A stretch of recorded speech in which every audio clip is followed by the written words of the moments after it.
الشیطان الرجیم بسم اللہ الرحمن الرحیم یا ایہا الذین آمنوا کتب علیکم الصیام صدق اللہ و صدق رسولہ النبی الکریم الامین الصلاۃ والسلام علیک یا سیدی یا رسول اللہ وعلی آلک و اصحابک یا سیدی یا حبیب اللہ۔ گرامی قدر خالق لم یزل نے قرآن مجید فرقان حمید برہان رشید میں ارشاد فرمایا ہے، یا ایہا الذین آمنوا، اے ایمان والو، کوتبا علیکم الصیام، تم پر روزے فرض کر دیے گئے ہیں۔ گرامی قدر قرآن مجید کا یہ اسلوب ہے، اور اکثر مقامات پر جب کسی چیز کی فرضیت اور لزومیت کا ذکر کرنا ہو تو وہاں پر لفظ کوتبہ کا استعمال کیا جاتا ہے، اور ایک ہوتے ہیں تحریری قوانین اور ایک ہوتے ہیں زبانی قوانین۔ تو تحریری قوانین زبانی قوانین سے سخت تر ہوتے ہیں،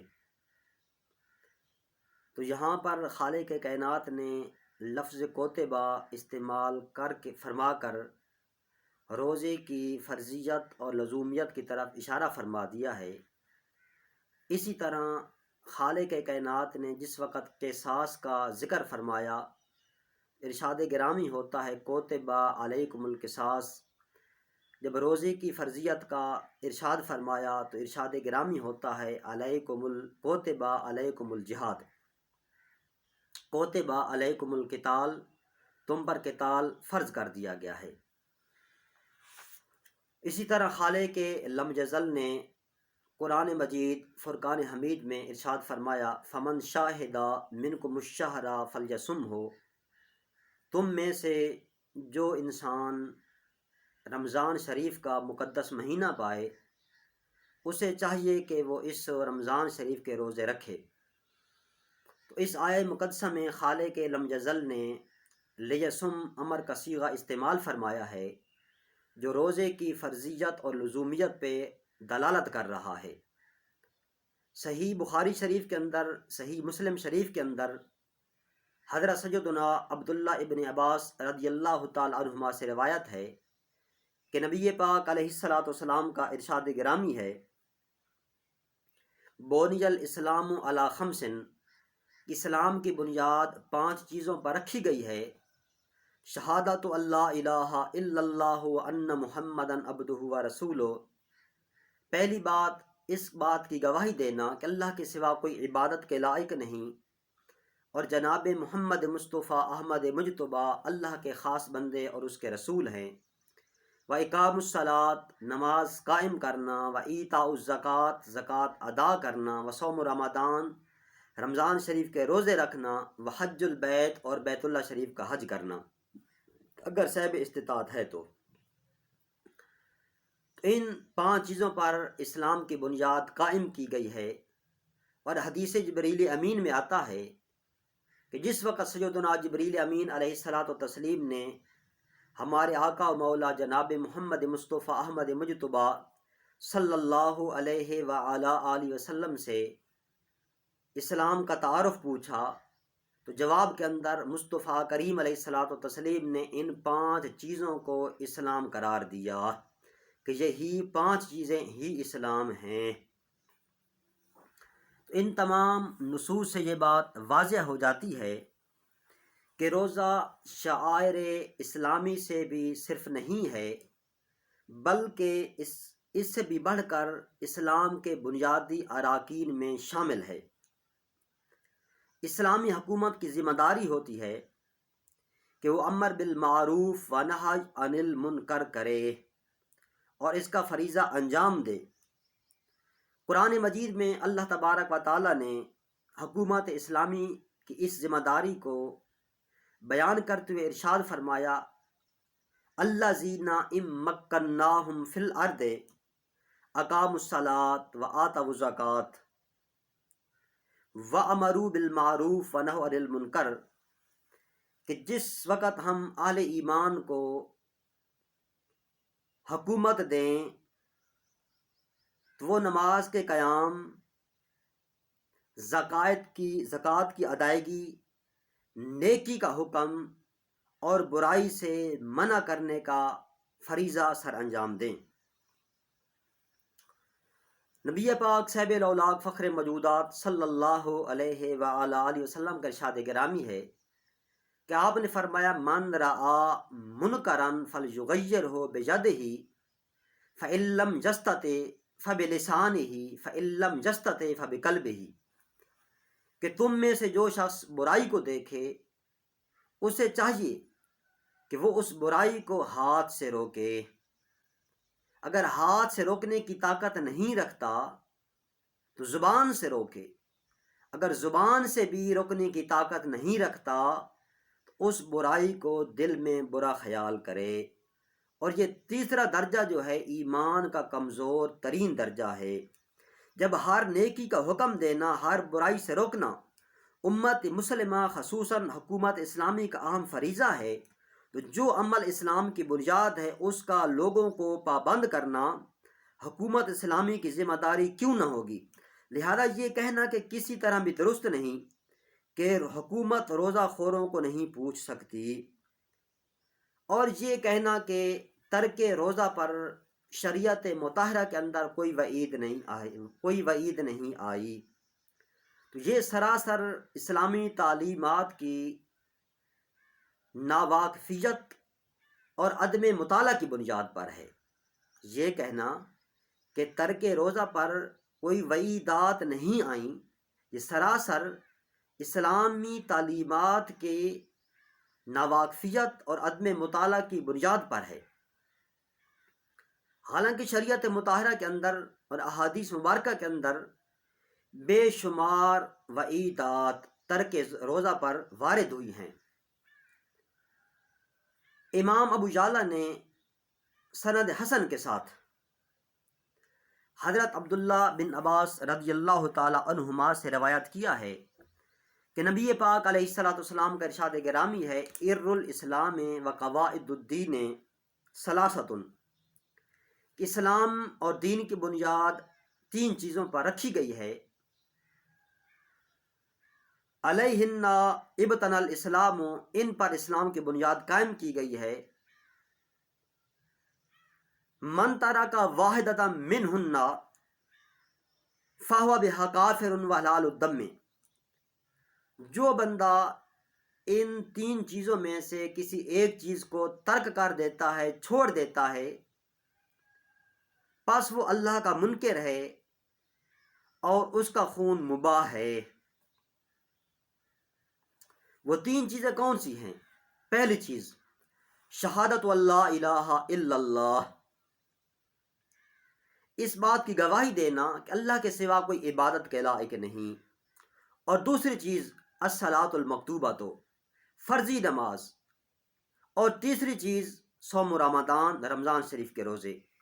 یہ تین چیزیں ہیں جن پر دین اسلام کی بنیاد قائم کی گئی ہے، اور جو بندہ ان تین چیزوں میں سے کسی ایک چیز کو ترک کر دیتا ہے، چھوڑ دیتا ہے، مصطفیٰ کریم علیہ الصلوۃ والسلام کا ارشاد گرامی ہے کہ وہ حلال الدم ہے اور اللہ کے ساتھ انکار کرنے والا ہے۔ تارک روزہ کا کوئی فرض اور کوئی نفل قبول نہیں ہوتا، تارک روزہ کا کوئی فرض اور کوئی نفل قبول نہیں ہوتا۔ حضرت سیدنا ابن عباس رضی اللہ تعالی عنہما سے روایت ہے کہ نبی پاک علیہ الصلوۃ والسلام کا ارشاد گرامی ہے، آپ نے فرمایا کہ ان مذکورہ تین چیزوں میں سے اگر کوئی بندہ ایک چیز بھی ترک کر دے، وہ مذکورہ تین چیزیں کون سی ہیں؟ شہادت اللہ الہ الا اللہ، الصلاۃ المکتوبہ، فرضی نماز، صوم رمضان شریف کے روزے، فَهُوَ كَافِرٌ بِاللَّهِ، وہ اللہ کے ساتھ منکر ہے، وہ اللہ کا منکر ہے، وَلَا يُقْبَلُ مِنْهُ صَرْفٌ وَلَا عَدْلٌ، اس بندے کا نہ تو کوئی فرض قبول ہے اور نہ کوئی نفل قبول ہے، وَقَدْ حَلَّ دَمُهُ وَمَالُهُ، اور اس کا مال اور خون مباح ہے۔ تارک روزہ کی نماز، زکوٰۃ اور حج قبول نہیں۔ تارک روزہ، روزہ چھوڑنے والا، اس کی نہ تو نماز قبول ہے، نہ زکوٰۃ قبول ہے اور نہ حج قبول ہے۔ مسند احمد میں حضرت زیاد بن نعیم حضرمی رضی اللہ تعالیٰ عنہ سے مرسلاً مروی ہے کہ رسالت مآب صلی اللہ علیہ وآلہ وسلم نے فرمایا، اربع فرضہن اللہ عز وجل فی الاسلام، کہ خالق لم یزل نے اسلام میں 4 چیزوں کو فرض قرار دیا ہے۔ من اتا بثلاثۃ لم یغنینا عنہ شیئا، جو بندہ ان 4 چیزوں میں سے 3 پہ عمل کرتا ہے اور ایک کو ترک کر دیتا ہے تو ان 3 چیزوں پر عمل کرنے کا بھی اس کو کوئی فائدہ نہیں ہوگا، حتیٰ یأتی بہن جمیعا، یہاں تک کہ وہ 4 چیزوں پر عمل نہ کرے۔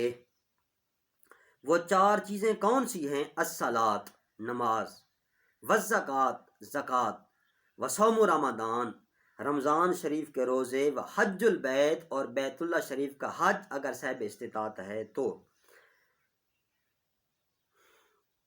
اسی طرح ترک روزہ سے امت رسوا اور ذلیل ہو جائے گی۔ ترک روزہ سے امت رسوا اور ذلیل ہو جائے گی۔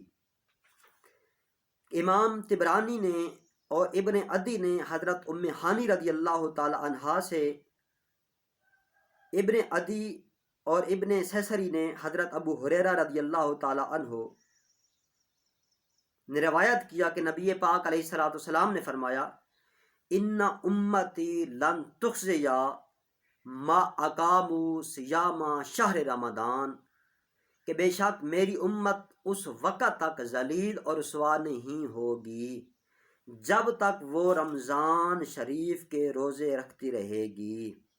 جب وہ رمضان شریف کے روزے ترک کر دے گی، چھوڑ دے گی، تو اس وقت ذلیل اور رسوا ہو جائے گی۔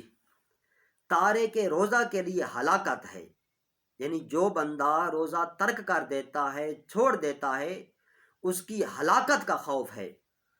امام حاکم نے حضرت قعب بن عجرہ رضی اللہ تعالی عنہ سے روایت کیا ہے کہ نبی پاک علیہ الصلوۃ والسلام نے فرمایا کہ جبریل امین میرے پاس آئے، انہوں نے یہ دعا کی، بعد من ادرک رمضان فلم یغفر لہ قلت آمین، کہ جبریل امین میرے پاس آئے اور انہوں نے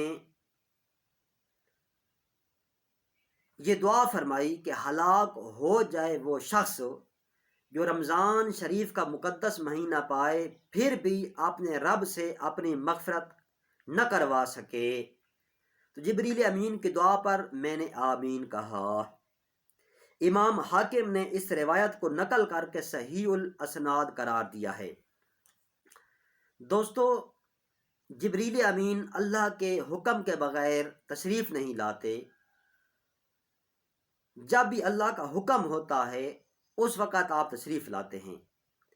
گویا کہ اللہ رب العزت نے جبریل امین کو بھیجا کہ جو لوگ رمضان شریف کا مقدس مہینہ پائیں پھر بھی اپنے رب سے اپنے گناہوں کی معافی نہ کروا سکیں، اپنی مغفرت نہ کروا سکیں، تو میں رب فرماتا ہوں کہ میں ان کو ہلاک کر دوں گا۔ تو جبریل امین نے اللہ رب العزت کے حکم پر دعا کی، مصطفیٰ کریم علیہ الصلوۃ والتسلیم نے جبریل امین کی دعا پر آمین فرمائی۔ تو وہ شخص جو روزہ نہیں رکھتا پھر اس کی ہلاکت کا ٹھکانہ کیا ہوگا؟ بہت سی روایات میں یہ بھی ہے کہ وہ ہلاک ہو گیا اور دوزخ میں داخل ہو گیا۔ قبل از وقت افطار کرنے والوں کے لیے وعید، یعنی جو بندہ روزہ رکھتا ہے لیکن وقت سے چند منٹ پہلے روزہ افطار کر دیتا ہے، اس کا انجام کیا ہے؟ صحیح ابن حبان اور صحیح ابن خزیمہ دونوں نے حضرت ابو امامہ الباہلی رضی اللہ تعالیٰ عنہ سے روایت کیا ہے کہ نبی پاک علیہ الصلوۃ والسلام نے فرمایا کہ میں سو رہا تھا، میرے پاس دو آدمی آئے، وہ مجھے ایک پہاڑ کے پاس لے گئے اور اوپر چڑھنے کا کہا۔ میں نے فرمایا میں اس پر چڑھنے کی طاقت نہیں رکھتا۔ کہنے لگے یہ بات ہم آپ کے لیے آسان کر دیتے ہیں۔ میں پہاڑ پر چڑھا، جب میں پہاڑ کے سر کے قریب پہنچا میں نے سخت آوازیں سنی۔ میں نے یہ پوچھا یہ آوازیں کیسی ہیں؟ کہنے لگے یہ دوزخیوں کی ہیں۔ پھر مجھے لے کر آگے چلے، میں نے وہاں جا کر کچھ لوگوں کو دیکھا جو الٹے لٹکائے ہوئے تھے، ان کے منہوں کو کاٹا جا رہا تھا، خون بہہ رہا تھا۔ فقلت من ہؤلاء، میں نے پوچھا یہ کون لوگ ہیں؟ قال الذین یفطرون قبل تحلۃ صومہم، تو انہوں نے مجھے بتایا یہ وہ لوگ ہیں جو وقت افطاری سے پہلے روزہ افطار کر دیتے تھے، یعنی ابھی تک روزہ افطار کرنے کا وقت نہیں ہوتا تھا، یہ روزہ افطار کر دیتے تھے۔ دوستو مقام غور ہے، ایک بندے نے سارا دن روزہ رکھا، بھوک اور پیاس برداشت کی، لیکن روزہ افطار کرنے سے چند منٹ پہلے روزہ افطار کر دیا۔ ان لوگوں کا یہ حال ہے، الٹے لٹکائے گئے ہیں، منہوں کو کاٹا جا رہا ہے، خون بہہ رہا ہے۔ تو وہ انسان جو صحت مند ہے پھر بھی روزہ نہیں رکھتا، پھر اس کی سزا کا، اس کے انجام کا، اس کے انتقام کا حال کیا ہوگا؟ اسی طرح فتاوی رضویہ کے اندر امام احمد رضا خان فاضل بریلوی رحمۃ اللہ تعالی علیہ 10ویں جلد کے اندر صفحہ 181 پر حدیث مبارک نقل فرمائی ہے کہ حضرت سیدنا عبداللہ ابن مسعود رضی اللہ تعالی عنہما فرماتے ہیں امرنا بے اقام الصلاۃ و ایتاء الزکوٰۃ ومن لم یزک فلا صلاۃ لہ، کہ ہم یہ حکم دیے گئے کہ ہم نماز قائم کریں، زکوٰۃ ادا کریں، اور جو بندہ زکوٰۃ ادا نہیں کرتا اس کی نماز نہیں ہے۔ آگے انہی سے اصبہانی کی روایت ہے من اقام الصلاۃ ولم یؤت الزکوٰۃ فلیس بمسلم ینفعہ، کہ جو بندہ نماز ادا کرے زکوٰۃ نہ دے وہ مسلمان نہیں کہ اسے اس کا عمل کام آئے۔ دعا ہے کہ خالق کائنات تمام احباب کو روزہ رکھنے کی توفیق عطا فرمائے اور ہم کو صراط مستقیم پہ استقامت عطا فرمائے اور اپنے پیارے محبوب علیہ الصلوۃ والسلام کی محبت عطا فرمائے۔ آمین۔ وآخر دعوانا ان الحمد للہ رب العالمین۔